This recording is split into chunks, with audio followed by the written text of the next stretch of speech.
اب یہ بڑی قابل غور بات ہے کہ اس نے ڈنڈی کہاں سے ماری. بلا وجہ یہ بریلوی ہونے کا انکار نہیں کرتا, بلا وجہ. اس کے پیچھے بڑے راز ہیں.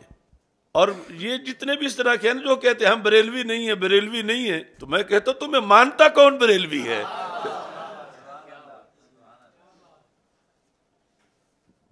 بریلوی کوئی آسان بن سکتا ہے؟ یہ شہادت گاہ الفت میں قدم رکھنا ہے. لوگ آسان سمجھتے ہیں بریلوی ہونا.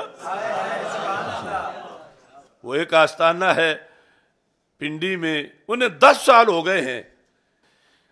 10 سال میں ہر سال ان کو یہ کہنا پڑتا ہے ہمیں بریلوی نہ کہو, ہمیں بریلوی نہ کہو, ہم بریلوی نہیں ہیں, ہم بریلوی نہیں ہیں. یعنی اتنے اعلامیے وہ جاری کر بیٹھے ہیں, لیکن بریلویت کی ایسی دھاک بیٹھی ہوئی ہے کہ پھر بھی جب وہ جا کے بیٹھتے ہیں تو باطل کے مقابلے میں انہیں بریلوی کہلا کے اہل حق بننا پڑتا ہے. اور ویسے اپنے طور پر ہم انہیں بالکل یقین دلاتے ہیں کہ تم بالکل بریلوی نہیں ہو, کیونکہ بریلوی کے لیے جو شرائط ہے وہ تم میں نہیں پائی جاتی. تو ان چیزوں کے چونکہ اوپر تشریحات ہیں اعلی حضرت کی, اور جنہوں نے اس سے ڈنڈی مارنی ہو وہ پھر پہلے کہتے ہیں کہ ان کا نام ہی ہٹا دو.